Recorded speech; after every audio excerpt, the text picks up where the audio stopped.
रजत शर्मा खुद को पत्रकार कहते हैं, लेकिन इनसे बड़ा चाटुकार आज के समय में कोई नहीं है। इन्हें चाटुकारिता की गंदी लत लग चुकी है, या फिर यूं कहें कि बढ़ती उम्र के साथ इनकी चाटुकारिता का ग्राफ भी बढ़ता जा रहा है, क्योंकि ये इंडिया टीवी पर बैठ पत्रकारिता कम बीजेपी की दलाली ज्यादा कर रहे हैं। जिस मुद्दे पर बीजेपी फंस रही है, ये बीजेपी प्रवक्ता बन सफाई देने लग जा रहे हैं। आज इनकी चर्चा इसलिए भी हो रही है क्योंकि उन्होंने बीजेपी के आदेश पर एक खास शो किया है, जिसमें इन्होंने इतनी चाटुकारिता की है जिसकी कोई सीमा नहीं है। पर अब चुचा की चमचागिरी लोग समझने लगे हैं। यही कारण है कि इनके वीडियोस के नीचे कमेंट बॉक्स गालियों से भरा रहता है। आज हम इनका लेटेस्ट ज्ञान बताएंगे आपको, फिर बताएंगे लोगों ने इन्हें इनकी असली औकात कैसे दिखाई है। दरअसल बिहार में चुनाव को देखते हुए बीजेपी एक्शन मोड में आ गई है। अचानक से उसे याद आ गया है कि बिहार में बेरोजगारी ज्यादा है, उस पर काम करना चाहिए, और काम ना भी हो तो कम से कम काम करने का दिखावा करना चाहिए, कोई जुमला फेंकना चाहिए, वरना वोट बैंक खतरे में आ जाएगा।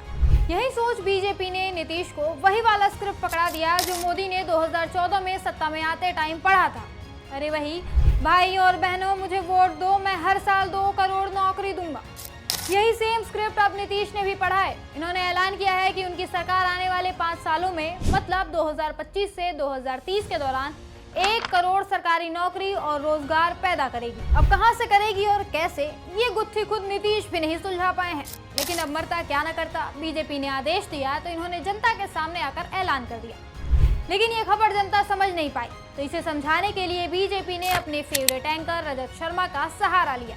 बीजेपी आईटी सेल की तरफ से इन्हें एक स्क्रिप्ट भेजी गई, जिसे इन्होंने बिना सोचे पढ़ दिया।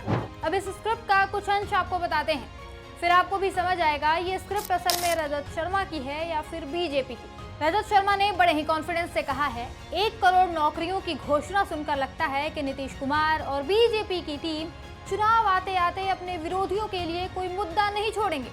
वो उन सारे इश्यूज को एक एक करके एड्रेस कर रहे हैं जो तेजस्वी यादव ने पिछले कुछ महीनों में उठाए हैं। रजत ने एकदम पार्टी के नेताओं वाली भाषा बोली है। उन्हें लगा कि लोग इनकी चोरी पकड़ नहीं पाएंगे, लेकिन जनता तो निकली समझदार। इनकी 60 गांठ तुरंत पकड़ ली और लगी गरियाने। अपने एक्स अकाउंट से रजत शर्मा ने वीडियो शेयर किया तो उसके नीचे भर भर के गालियां सुनाने लगे लोग।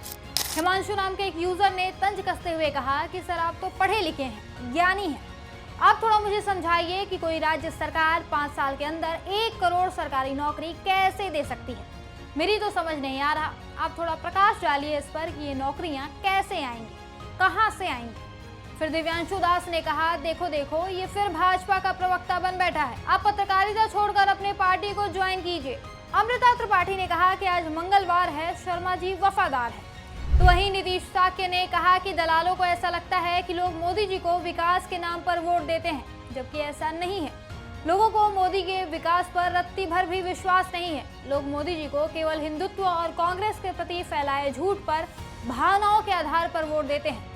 लेकिन अब ये सिनेरियो जल्द बदलेगा। तो कुछ इस तरह से जनता ने मोदी जी के फेवरेट एंकर को धो दिया। वैसे धोने से याद आया, अब जानते हैं रजत शर्मा आरएसएस में जाकर अपने विचारों को धो धोकर साफ सुथरा करके दलाल बने हैं।